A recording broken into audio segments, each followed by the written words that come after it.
جو ہے وہ کر کے اور تم، انہوں نے کہا خالی کرو پھر، یہ نہیں ہم چلنے دیں گے. یہ کیا طریقہ ہے تمہارا کہ مریم نواز کہاں سے آ گئی؟ جیب سے دے نا مریم نواز، کہیں نہ ادھر حسن نواز حسین نواز اپنے بھائیوں کو دے نا، کوئی 5 مرلے تو دے دیں بھائی زمین کہیں پہ، تو بنا لینا مریم نواز کلینک. یہ کیا مطلب کوئی طریقہ ہے؟ یہ کوئی بات ہے کرنے والی؟ یہ بھی ایک مسئلہ ہے. اب doctor nurses paramedical staff, doctor Shoaib Niazi کے بیانات بھی آ رہے ہیں. مجھے آج کل پتہ نہیں ہے ویسے کہ وائی ڈی اے کے مین ذمہ داران کون کون ہیں. ایک ٹائم ہوتا تھا جب حامد بٹ صاحب اور ڈاکٹر ناصر عباس اور یہ عامر بندیشہ صاحب وغیرہ اور سلمان نصیب وغیرہ تو اس کے بعد تھے، تو ان کی لیڈرشپ تھی. تو اس وقت ماحول کچھ اور ہوتا تھا. ڈاکٹر شبیر چودھری جو جناب والے ہیں، اور بہت سارے نام ہیں جو یہ سارے ایکٹیو ہوتے تھے. اب مجھے نہیں پتا کہ کون ہے، کیونکہ زیادہ ہم اس پہ کام نہیں کرتے. پہلے تو وائی ڈی اے کی لیڈرشپ کے اندر یہ کوالٹیز تھیں کہ وہ سنسیئرٹی کے ساتھ کرتے تھے. اب مجھے نہیں پتا کہ ان کی کیپیسٹی کیا ہے، کس حد تک ہے، لیکن بہرحال ان کا احتجاج چل رہا ہے. دوسرا، سرکاری ملازمین ابھی سڑکوں پر آنے والے ہیں. اپریل آدھا گزر گیا، مئی سٹارٹ ہوگا، سرکاری ملازمین کے احتجاج شروع ہو جائیں گے، کیونکہ بجٹ کی آمد ہے. کیونکہ اس وقت تک ان کا یہی ہے کہ تنخواہ نہ ہونے کے برابر بڑھائیں گے، ٹیکس کہاں سے کہاں چلا گیا ہے، تو وہ ایک ان کے لیے محاذ کھل جائے گا. تیسرا جو امپورٹنٹ چیز ہے نا، وہ ہے کسانوں والی. کسانوں والے حالات بہت خراب ہیں اور ہم مسلسل بات بھی کرتے ہیں. لیکن میں آپ کو ایک چیز بتاؤں کہ ایک چیز نون لیگ بہت ایکسپرٹ ہے، اور وہ یہ ہے کہ کسان ہوں یا دیگر سرکاری ملازمین یا کوئی بھی احتجاج کرنے والے ہوں، ان کی لیڈرشپ کو کیسے مینیج کرنا ہے، ان کو خریدنا کیسے ہے. ابھی بھی آپ کسانوں کے جو لیڈرز دیکھ لیں، ایک لیڈر تو کسانوں کے ایسے ہیں جو ہر اپنی پریس کانفرنس میں کو 2 منٹ تو شان بیان کرتے ہیں مریم نواز کی اور نواز شریف کی اور نون لیگ کی. ٹھیک ہے، تو اگر یہ لیڈرز ہوں گے، ٹھیک ہے ہم نام نہیں لیتے، لیکن وہ مشہور شخصیت ہے، پیسے پوسے پکڑ لیتے ٹھیک ہے. نون لیگ کا یہ ہے کہ شوگر ملوں سے گنے کی ایشو پہ جا کے پیسے پکڑتے رہے. سر نون لیگ کا کیا ہے، وہ کسانوں کے جو لیڈر ہوتے ہیں نا، ان کو وہ خرید لیتے ہیں اور معاملہ ختم ہو جاتا ہے. آج اگر کسانوں کی لیڈرشپ، پچھلی بار بھی میں نے کہا تھا جب گندم کا ایشو بنا تھا، اب بھی میں کہہ رہا ہوں، آج کسانوں کے لیڈرز کسانوں کے سامنے رکھیں قرآن مجید پہ ہاتھ کہ ہم تمہیں دھوکہ نہیں دیں گے، بکیں گے نہیں، پیسہ نہیں لیں گے، نواز شریف کے ہاتھوں بک نہیں جائیں گے، مریم نواز کے قدموں کو جا کے نہیں وہاں پہ چھوئیں گے، ہم تمہارے ساتھ مخلص ہیں. ان کے پیچھے پورے پنجاب سے صرف 5000 کسان کھڑا ہو جائے. بھائی ویسے بھی تو اپنے خودکشیاں کرنی ہے نا جو آپ کے حالات ہو گئے ہیں. تو بھائی چلے، باقی لوگوں کا تو یہ مسئلہ ہوتا ہے کہ وہ گرمی برداشت نہیں کر سکتے، سردی برداشت نہیں کر سکتے. آپ کی تو یہ بھی ٹریننگ ہوتی ہے.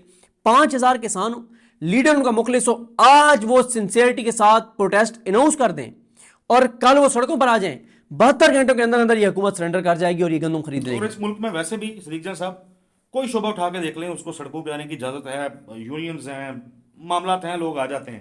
اور یہ بیچارہ کسان جو ہے، اس کے ریپریزنٹیٹو برائے نام جو ہیں چلے ٹھیک ہے، وہ خالد حسین باٹ صاحب نکل آتے ہیں، وہ اکثر ان کو لگتا ہے تھوڑی سی ذرا سنجیدگی سے وہ چیزیں کرتے ہیں، بات بھی کرتے ہیں. لیکن ان کے جو لوگ اسمبلیوں کے اندر بیٹھے ہوئے ہیں، آتے تو وہیں سے ہیں نا. تو کسان جو ہیں ان کو بھی ذرا پکڑیں اور ان کو بتائیں کہ یار یہ کیا ہے آپ لوگوں کی قیادت نے ہمارے ساتھ. دیکھیں بالکل آپ ٹھیک کہہ رہے ہیں. دیکھیں مسئلہ کیا ہے، ہم کیوں بار بار بات کرتے ہیں کسانوں کی.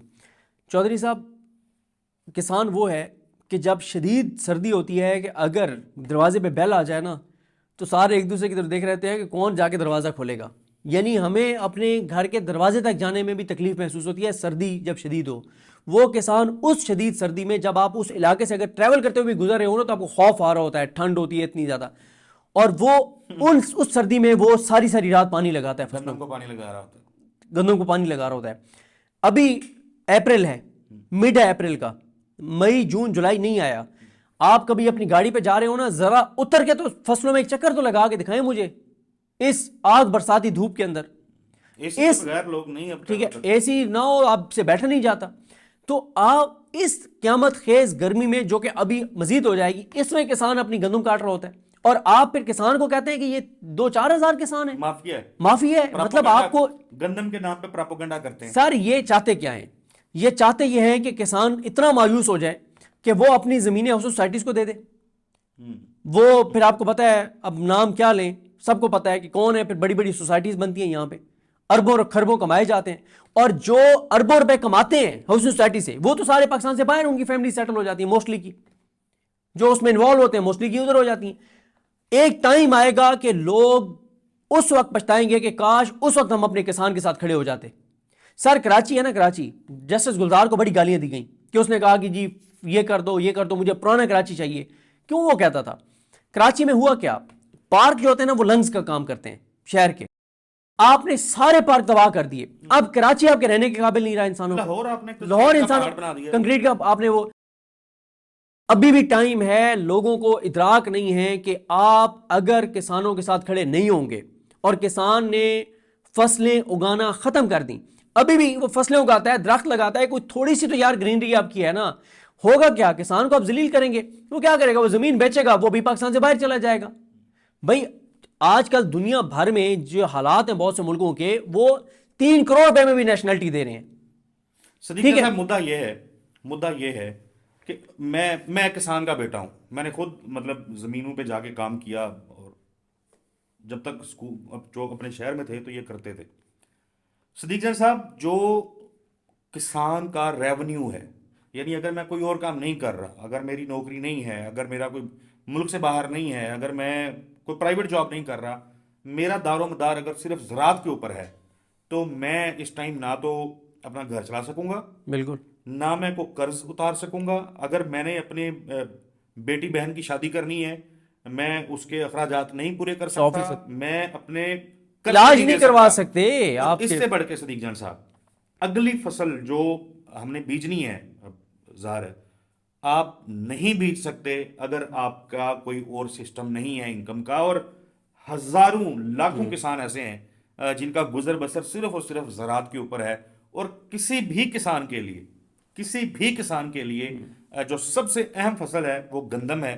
ہماری جی ڈی پی کے اندر 19 سے 20% جو شیئر ہے وہ زراعت کا ہے، اور گزشتہ روز کی جو اسٹیٹ بینک کے گورنر صاحب جو ہیں، انہوں نے آ کے وہ جو بریفنگز ان کی ہوتی ہیں، انہوں نے بتایا کہ جی ڈی پی گروتھ جو ہے ایکسپیکٹ کر رہے تھے وہ 4.2، ہاں، وہ کہتے ہیں کہ سیزن جو ہے زراعت کا وہ اچھا نہیں گزرا، جس وجہ سے جی ڈی پی متوقع جو ہے وہ 2.5 سے 3% ہے۔ یعنی آپ کا ایک زراعت کا سیکٹر اگر خراب ہو جاتا ہے تو آپ دیکھیں کہ کتنی بڑی آپ کے over all G D P کے اندر اس کا 1.5% کا فرق پڑ جاتا ہے۔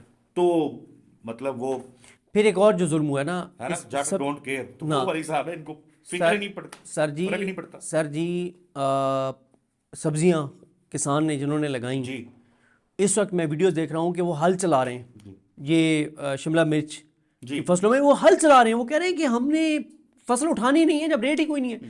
پیاز دیکھیں، کسان کا پیاز بک رہا ہے 10-12 روپے کلو، ہمیں جتنے کا بھی مل رہا ہے۔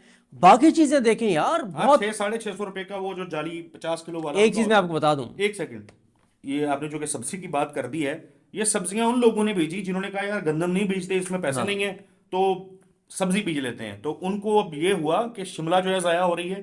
اور اس سے پہلے ہم نے دیکھا تھا کہ بہت سارے ویورز لیا سے آئے تھے، ان علاقوں سے آئے تھے، اپر پنجاب سے بھی، کہ جہاں پہ لوگ پھول گوبھی ہے، بند گوبھی ہے، وہ ہل چلا رہے تھے۔ ایک چیز میں آپ کو بتا دوں، بھینسوں کو ڈال رہے تھے آلو۔ اس پہ آپ نے انویسٹیگیٹ کرنا ہے، کون اس وقت بڑے پیمانے پہ گندم خرید رہا ہے؟ کون اس وقت بڑے پیمانے پہ گندم خرید رہا ہے 1900 روپے، 2000، 2100، 2200 روپے میں؟ کون بڑے پیمانے پہ جی خرید رہا ہے اور کس نیت سے خرید رہا ہے؟ وہ انہیں پتا ہے کہ جو ہم نے کسان کی کمر توڑی ہے، اگلے سال کسان نے اتنی گندم نہیں اگانی، اس نے اپنے گھر جوگی، اپنے گھر کے اس کے مطابق، اپنی ضرورت کے مطابق اگانی ہے، بڑے پیمانے پہ نہیں اگانی۔ کون ہے جو اس کو 1 سال تک سٹاک رکھے گا اور پھر اگلے سال جب گندم کا بحران آئے گا تو وہ 4000 4500 روپے فی من بیچے گا؟ ڈبل ایک سال میں کروڑوں اربوں روپے کون کمائے گا؟ اس پہ ذرا دیکھ لیں کون خرید رہا ہے، بڑے پیمانے پہ کون خرید رہا ہے۔ بڑے لوگ ہیں سر، خرید سکتے ہیں۔